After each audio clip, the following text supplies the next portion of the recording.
I have my wife here because she's actually going to be a part of the first part of the message here as we talk about how to live a life beyond regret. How do you live a life beyond regret? And I figured all of us here have regret. We've all done things, said things, should have said things, should have done things, and we didn't. And therefore, we have this regret in life. And so one of my biggest regrets that I'm going to share the story about, and I'm going to tell my side, and Shannon's going to tell the truth. Okay, how many know there's two sides to every story? So I talk about, and you guys have heard me talk about before, where when Shannon and I were in that pre-dating stage, it's like that gap right before dating. You know what it is. You know what it feels like. So we had that little gap before that moment, and we were just kind of chatting over the phone. You know how those long talks would happen, and so we would talk on the phone. And now let me just kind of set it up with this. For me, before I got married, I had a dream. I wanted to marry somebody who I could say, man, I married my best friend. So take that into consideration. And then what that was is I then began to have this phone conversation with Shannon, and I began to tell her probably about 75 times how good of a friend she was. I thought that you were amazing. Hey, I just want you to know you're a great friend, that you're an amazing friend, you're a wonderful friend, and I'm glad that I have a best friend like you. And I never communicated to her the friend part, but I was just talking to her about being a friend and a wonderful friend and a good friend. And all of a sudden, like, I don't know what came out of her. And she yelled at me and then hung up the phone on me. I don't think, okay, you're going to have to turn, did you tell them to turn this off? I did. So now that she can't share her side of the story with you. Oh, there we are. Thank you. Thanks, Justin. I appreciate that. I don't actually think I yelled at you. I think I just hung up on you. Just hung up. There was a moment. Okay, so tell them your version of this. So this guy has been flirting with me for, at least 6 months. Pretty obviously. Really, everybody saw it. Everybody commented on it. He would mow the lawn at my house. He would fix things. He got me out of my car that I locked myself out of quite often at that time before power locks were there. And so he was, very flirtatious. He's also from the South, so they're actually just very nice anyways in terms of their, always opening doors and paying for everything. And so I'm thinking, okay, this is going to be a dating relationship. And then we're having this conversation, and he throws me in the friend zone like 75 times. And so I'm just sitting there like, this guy is ridiculous. Are you kidding me? Like, I've been played. Like, he's been playing with my emotions for quite a while now. So I just hung up because I didn't want to say anything I regretted. Now, pause for a second. Pause just 1 second. To interject, not interrupt. What happened in that moment, I'll never forget. I was living with a bunch of guys, and I remember coming out of the room. But mowing my lawn every week. It's because you're like, I don't know how to start it. I didn't know how to start it. I don't know how to start it. Could you maybe just come over and start it? You don't have to cut it. Totally don't have to cut it. But just help me start it. It was definitely stringing him along for a purpose. Man, you know what happens there. You're like, maybe I'll just do something nice for you. So I remember that hang-up moment. I remember the click and being like, oh, no. What just happened? I remember going out to one of my roommates at the time. His name was Kale. And I remember saying to Kale, I'll never forget, I'm like, dude, I think I just messed up. And he was like, what happened? And I was like, well, I was talking to this girl. You remember Shannon? I was talking to her on the phone. And then I was just telling her like how she's such a great friend. And then she got mad and hung up on me. He was like, dude, you're screwed. But lo and behold, it only took me about 2 minutes to sit there and get really irritated at thinking about all the ways this guy has been emotionally stringing me along. And I thought, you know what? I'm going to just call him and just make sure to put some closure on this relationship. Let's just make sure everybody knows it was not the last time she hung up on me. Yeah, no. So I call back, and he picks up, and I go, I just want to say thank you. Mm-hmm. And he's like, thank you for what? I was like, thank you for not letting me waste even one more minute of my time in the friend zone with you, buddy, because this friendship, I have enough friends. I'm not interested in being friends with you. Ooh, hello. So let's just say adios, I'll find a new guy to mow my lawn, okay? So I was like, Yeah. So, and then I might have said, and by the way, you're not a very smart guy, in maybe a little less nice way, because I think I'm a pretty good. Did you say any swear words? No, I don't think I did. I really don't think I did. Not that time. And, stop. Anyways, so I said, I might have gone into a little rant about, how good of a catch. 23 years old. I am a very attractive woman who has a lot going for herself. And if we are just a I don't talk recollection like of that. my mind. I just might have stated the, many qualities that I felt were an advantage to somebody in a relationship with me, yeah. and then hung up again. Oh, no. And just with a thank you, because I will not waste any more of my emotional heart investment in you. Yes, you so, did, girl. talk to you later. So that's her version The true story. of what happened. But I remember in that conversation saying to Shannon, I think what we need to do is start over. I think we need to start over. We need to have a different conversation. And so, Shannon, thanks for sharing the truth with us. And then whenever Emily went to get food for Starting Point, so we didn't really, there goes the surprise part. So surprise, when you tell her, when you see her, just be like, happy birthday. It was fun celebrating your birthday without you. Oh, you got to turn that off. Okay. So we all have and there's a website that's also called secretregrets.com. Real regrets that people have that you can post anonymously. You'll see this up on the screen. Here's one of those regrets that people have had. It says this: my regret is making the mutual decision to have an abortion. My fiance has taken the time alone to think and work through some things, and I haven't hardly seen or heard from her since. It's a real regret. There's a real emotion tied to that. There's another one, again, just real regrets. I regret my entire life. If I could start all over again, I would. I've grown into such a bitter, lonely person. I've made countless mistakes. I haven't accomplished much, and I've completely lost hope. I want you to know that when I read that, I reached out to a few of my Packer fans and consoled them with that, and I apologize that you guys feel that way. But we all have regrets in life, and I'm sure that you could elbow your neighbor and you guys could remind each other of your regrets in relationships, remind them of regrets that they've said or done, and maybe some of you can kind of laugh along with Shannon and I's little regret, and you can be like, oh, you almost missed this, you almost missed it. And you guys can go back and forth a little bit, but then there's some of us who have some regret that we can't laugh at. And because for some reasons, maybe it's still new, maybe it runs a little bit too deep and we haven't found a place of healing or forgiveness. But here's what I would say is that when people use this term clean slate, really what they're looking for is an opportunity to start all over. And so here's the good news is that for every single one of us, that coming to God doesn't require us to have a clean slate, that we don't have to come to God and say, well, I've got to figure out how to clean up my life. I've got to figure out how to make this thing right. Coming to God accomplishes a clean slate. Not that we have to come to him and say, I've got to figure this out. I've got to make things right. But coming to him accomplishes a clean slate where God then begins to wipe the slate clean in our life. And I'm going to kind of wipe it here for us just to kind of see where God begins to do some work inside of our lives. And after that, what happens is then we begin to have this opportunity to find restoration or to be redeemed. It's a word that we'll talk about throughout this series. And it's really through Jesus' death, burial, and resurrection. And we talked about last week, the Easter, whole Easter service that we talked about where Jesus resurrects from the dead. He tells his disciples this is what's going to happen. It's because of that resurrection that we can find forgiveness and healing and redemption through our life. This is something that God specializes in. And while all of our regrets are unique and very personal to us, we can categorize them in one of three categories that I'd like to kind of share with you today. Just one of three categories that we can have, three types of regret. I don't know if you can see them, but if you can't, then I will just stop doing this. Can you see that or no? Awesome. I don't have to write it. So, three types of regret that we all have. One is using a chalkboard that nobody can see. Total regretful moment here.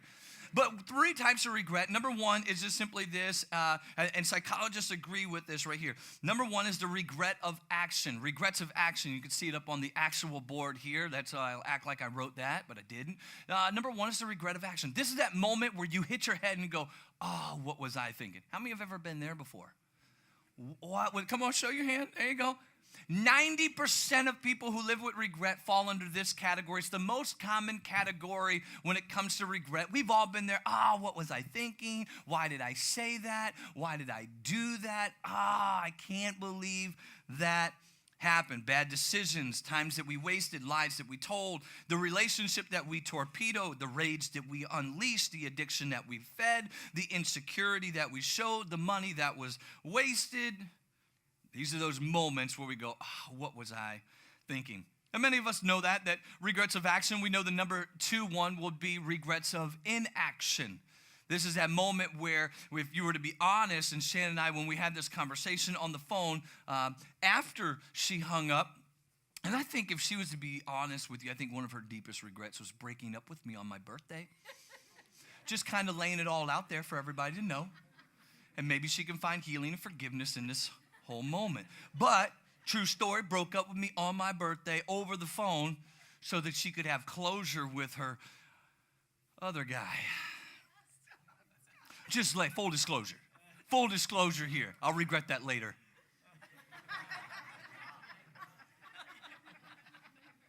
Full disclosure. I got full disclosure for you. Regrets of inaction. Man, it was a missed opportunity. There's that moment, and I think we've all been there, where we're on the phone, and it's like, I want to tell you how I really feel, but I'm nervous. I'm nervous of putting my feelings out there, my emotions. I don't want to be hurt, so I don't do that. And then there's that missed opportunity. That would have been for me a regret of inaction. So missed opportunity, chances that we didn't take, love that we didn't express, forgiveness that we withheld. And for most of us, when we think of regret, we only think of these 2, regrets of action and regret of inaction. But I want to introduce you to the third one I think many of us have fallen into in many different ways, and it is number 3, the regrets of reaction. How many have ever been guilty of reacting? Oh, yeah. Man, I'm going to tell you what. I'm going to do this. And most of the time, regrets of reaction start off by being hurt. Because you hurt me, I am then going to hurt you, because hurting people do what? Hurt people. I had somebody in my office this past week, and they were talking through an issue that they were dealing with another person, and they asked this question. They said, I want to know what you were thinking. And here was the person's response. They hurt me, so I hurt them. We've been there before where we react, we respond to things, and sometimes in not the best of ways, and it comes from a place of being wounded and hurt, and sometimes what happens for us is then that begins to lead us into bad decisions. And because the chalkboard doesn't work, I don't have to do it on the chalkboard, I'll just show you on the screen. It leads us into what psychologists call the sorry cycle. The sorry cycle looks like this, where we have this regret. We regret the decision that we made, and therefore we have this longing. There is a natural desire inside all of us for a longing for something better, a longing for something healthier. And so we have this desire. So after we have this deep regret in our life, what we do is we try to go, man, I've got to figure out how to make this. I want to make it better. I want a healthier relationship. I want a better marriage. And we have this longing. But in between regret and longing, what happens is we make bad decisions. And as we make those bad decisions, then we regret it again. And because of that regret, then we have this natural desire for a longing for something better, for something healthy, and we make bad decisions, and from that bad decision leads us to more regret. And it goes on and on and on, what psychologists call the sorry cycle. This is when we don't deal with the hurt in a healthy way, and we try to meet that longing with unhealthy or bad decisions. Self-medicating, hurting ourselves, hurting others. We find ourselves longing again, trying different things, and then later on leading us to regret. Well, here's the good news for us this morning, is that there is a way to wipe the slate clean. It's clean to you. To wipe the slate clean and get out of what we call the sorry cycle. So the big question today that I'd like for all of us to really think about is, what regrets do you still carry with you today? What regrets do you still carry with you today? Is it something from the past, from childhood, a previous relationship, a previous marriage, something that was said, something that was done, words spoken, words not spoken? Man, I should have said that. I didn't say that. I wish I did say that. I wish I'd never said that. I wish I would have done this. I wish I would have never done this. What regrets do you still carry with you to this day? Decisions that you've tried to repress, some of the things you've tried to forget, just move on. What are those things for you? And what I want to do today is I want to share with you from Scripture one person who's a very close personal friend of Jesus by the name of Peter, who had this deep regret, as Scripture tells us. And we'll look at two scenes from Peter's story where he experiences this deep regret. But here's the good news is Jesus doesn't let him stay there. And Jesus doesn't allow him just to kind of hang in that moment where he just has this deep remorse, this regret in his life. He begins to move into his life, help him find healing, and it gives him an opportunity to redeem himself. And so the scene is this. The first scene is what we talked about last week, where Jesus is talking to his disciples about going to the cross. And then 3 days later, they forgot what Jesus has said. So Jesus is in the upper room, and he's having what we call communion, and he's beginning to explain it to them. And they're kind of confused by this whole metaphor that Jesus is using when he's talking about, this is the bread, and every time you eat this bread, this will represent my body that will be broken for you. And they're kind of looking at him like, what? That's just weird. And so they're not understanding what he's talking about. They're not understanding that Jesus is about to go to the cross, he's about to be buried, and then he's going to rise again in 3 days. So they take the bread and they eat the bread, and then Jesus then tells them, he grabs the wine and he said, listen, this is the wine. I want you, when you remember this, when you drink this, I want you to remember, this is my blood that will be shed for you, that will cover your sin. And they're like, I don't know what you're talking about, but boy, do I really like wine. And so they drank it. And they're trying to figure this whole thing out, like, your body and bread and blood, and it's gonna be broken. And then Jesus has this conversation. He says, listen, my time is coming where I'm going to be with the Father. And then he tells them, one of you here will betray me. Now, this is where Peter steps on the scene. Peter is very impetuous. Peter's kind of one of those like act now, think later kind of moments. How many of you know somebody like that? Stop pointing at me. Peter's just one of those guys who he was like, whatever, Lord, that'll never happen. Like, we'll go with you to the cross. We'll die with you. We'll go to heaven. Like, that'll never happen. Jesus looks and says, you won't be the one that will betray me, but you will be the one who denies me. Matter of fact, Peter, you'll deny me 3 times before the rooster crows. And can you imagine, Peter, that's not even going to happen. What are you thinking? Shortly after, they go in from the upper room to the garden where they begin to pray. Judas betrays Jesus for 30 pieces of silver. And the Bible tells us that when they arrested Jesus, they brought him to this open courtyard to be tried. But yet the Bible says that Peter followed Jesus at a distance and then eventually denies him. Can I just say this, that when we follow Jesus at a distance, it won't be long before we deny him. It comes from this deep, meaningful relationship with God that we get through prayer and fasting and worship and living life with people. Man, that deep relationship allows us to not deny Christ. And so Peter, he followed Jesus. What happened was he's following Jesus as they're arresting him, and he's watching. He's staying in line, eyesight with them, and he's keeping his line of vision right with Jesus. And then the Bible tells us that he gets to this place in the courtyard, and there's Peter standing around a fire. I love this imagery that we have here, that Jesus is being judged over here, and here's Peter. He's just around this fire, and he's just keeping warm. And it's in that moment around the fire that Peter is asked 3 different times, do you know Jesus? And the first time I can imagine, no, not me. And the second time being like, I think I think you were with him one time when I saw him. Like, you might have not been with him, but you were with him. Like, I think I remember seeing you. No. And then by the third time, a little child asked, no, I remember seeing you. You were with him. And for the third time, he denies Jesus, and the rooster crows, just as Jesus had said. And I love this passage of scripture. You'll see it up on the screen. Luke chapter 22, it says this in verse 61. It says, the Lord turned toward Peter, and their eyes met. Peter remembered Jesus' words about the triple denial before the rooster would crow. And verse 62 says, so he left the courtyard and wept bitter tears. Peter's overwhelmed with this regret, this remorse, and you kind of think about it, the reality of it is this, is that Peter actually did what he said he would never do. How many of us have been there? Oh, I would never do that. I would never say, I would never react. I would never do that. And then we ended up doing what we said we wouldn't do.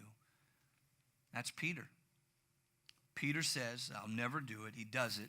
And like many of us, Peter enters into what we looked at just a few moments ago, the sorry cycle. Rather than going back and living out this life that Jesus had walked with him for many years and discipled him, Peter goes back to the last place of success for himself, which was fishing. Peter was known as being one of the greatest fishermen in the entire Bible. Peter and John are now out fishing. This takes us into the second scene. Peter and John are out, they're out fishing, they're doing what they like to do, and then all of a sudden John notices that there is a man standing on the shore around a fire. Same scene, same scenario. Here's this moment where as the fog begins to lift, John looks out and he goes, isn't that Jesus?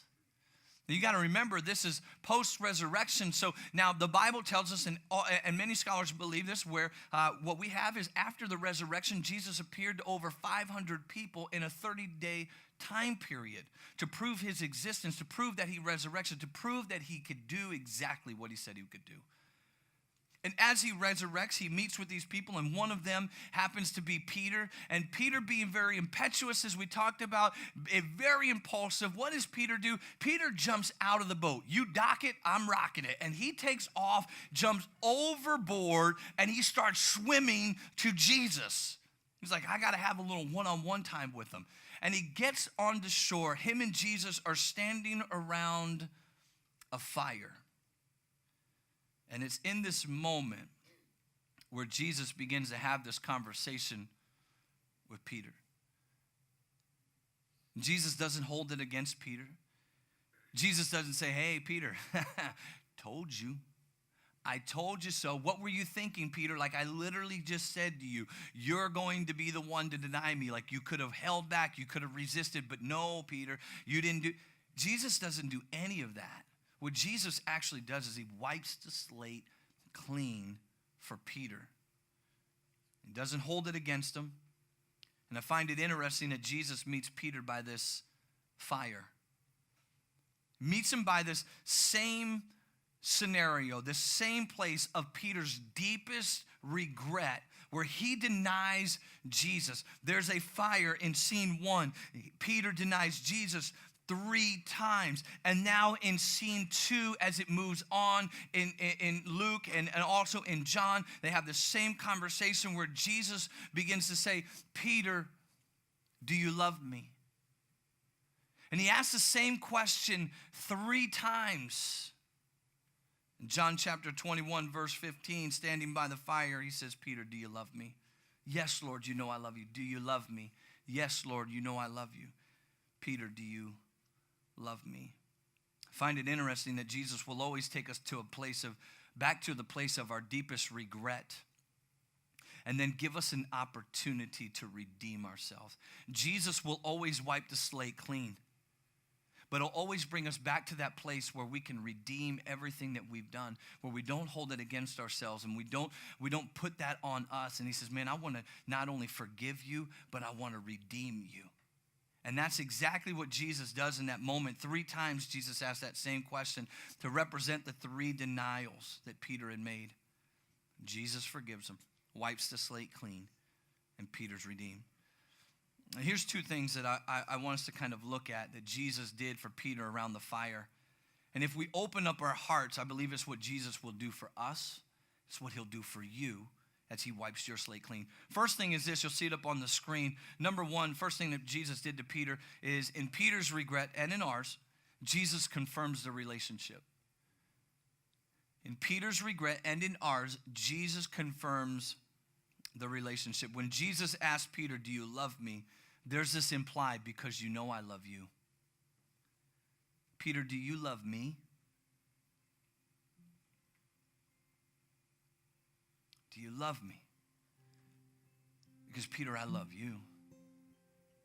Peter, out of all the people that I showed up, I came to see you. I came right back to the same place where I met you when you were fishing. And the first time that I called you to come and follow me and be my disciple, I met you at the same place. And I'm just simply asking, Peter, do you love me? Because I love you. It's almost as if Jesus gave Peter a chance to redeem himself and at the same time reaffirm his love for Peter. And some of you need to hear that this morning, that your deepest regret doesn't disqualify you from God's love. That when I asked the question, how many of you have messed up in the area and you have regrets of action? People said, yeah. When I said, how many of you have regrets of inaction? Yeah. How many of you have regrets of reaction? Yeah. We all have regrets in here. We've all done or said or should have done. We all have regrets in our life. But the greatest thing is that Jesus doesn't say, hey, listen, once you get your life all cleaned up, then, come see me. It'd be really good. But I need you to work really hard. Like, I need you to really scrub and he says, man, if you come to me, all who are weary and heavy burdened, I'll give you rest. I'll purify. I'll heal. I'll forgive. And some of you need to know that today, that there's nothing that you could have done in those moments of regret that Jesus won't forgive. And he doesn't hold it over us, but here's what I want to make sure that we understand. He doesn't ignore it either. I believe that's the reason that Jesus asked Peter the same question 3 times. Not because he just couldn't hear him, but because what he was saying was, Peter, I want to redeem that. You denied me 3 times, but now 3 times I want you to know. I want to know, do you love me? I want you to confess it. I want you to say it. I want you to hear it. I want you to have a part of this. I want you to feel like you've redeemed yourself because of what you may be feeling. And it's in that moment where Peter then looks at Jesus and says, yes, Lord, you know that I love you. He redeems it. Reaffirms his love. It's in that moment that he allows Peter to know that the relationship is secure. Peter, I forgive you. I love you. And in that moment, the slate is wiped clean. That's the first thing that Jesus does around this fire with Peter. I believe it's what he wants to do for us here today, is to be able to wipe the slate clean and to be able to move on, to forgive and also to redeem. But here's the second thing that Jesus does with Peter around the fire. It's number 2, Jesus confirms his purpose. Jesus confirms his purpose. Notice this in the passage of Scripture. Many of you may know this, but after each affirmation that Jesus gave Peter this charge, Peter, do you love me? Yes, Lord, you know I love you. Then feed my sheep. Now, for us, many of us would be like, wow, you died, you went to the cross, you were buried, you resurrected. Like, at what point did you buy a sheep farm? Like, or did you buy like a bunch of sheep that we just don't know about? And it's a little confusing in that moment. We're like, what do you mean, feed my sheep? But Peter knew what Jesus meant. Peter knew, because Jesus would call himself at times the shepherd, a great shepherd. And what he would do is his mission was to lead people back to God. As a shepherd would rally the flock together and steer them and guide them and look after them and tend to them and care for them and help them. He was the great shepherd who would do that for people. And he would lead them back to God as any shepherd would do, and lead them to a place of safety for their sheep. And what he was telling Peter is that, Peter, here's what I want you to understand. Even in the midst of your deepest regret, even after denying that you ever knew me, Peter, here's what I want you to understand, is that you are not disqualified from my service because of what you've done. Not only do I love you, Peter, but I have a plan for you. I want to use you. You are still part of the mission, Peter, to lead people back to God. None of those things matter, and I want to forgive you. I want to heal you, but I need you to be a part of the redemption process and begin to move forward from these things. And here's what I know from my life. Regret was never meant to be a finish line, but rather a starting line. We've all been there. We've all done this. Some of us may be more severe than others. Maybe for some, not so much. Like, I'm okay. I mean, I've done some things and I've said some things. And it's in that moment, so we begin to move out of the sorry cycle, that we move from this moment of regret and we make great decisions. It's the bad decisions that we make, those same decisions, the same patterns, the same behaviors that we keep making that cause us to remain in the sorry cycle where we have regret, and then we make bad decisions. We have good intentions, but we make bad decisions, and we have regret again. Here's that moment where God says, man, it's time for you to make some good decisions, Peter. And he sets Peter up. Peter, do you love me? I almost believe for Peter, it's one of those moments. It's like, man, I know what you're doing. Yes, Lord, I love you. Peter, do you love me? Yes, Lord, I love you. Peter, here's where redemption kicks in for yourself. Do you love me? Here's the good news. God doesn't require a clean slate. Coming to him accomplishes it. And it starts with that right relationship. It starts right here, that your starting point, your starting line starts right here by saying, God, I'm going to give you my deepest regret. And he gives you an opportunity. I believe that being here this morning, he's giving every single one of us an opportunity to wipe the slate clean, to start all over, and to live a life beyond regret. Would you take a moment, close your eyes, and bow your heads this morning?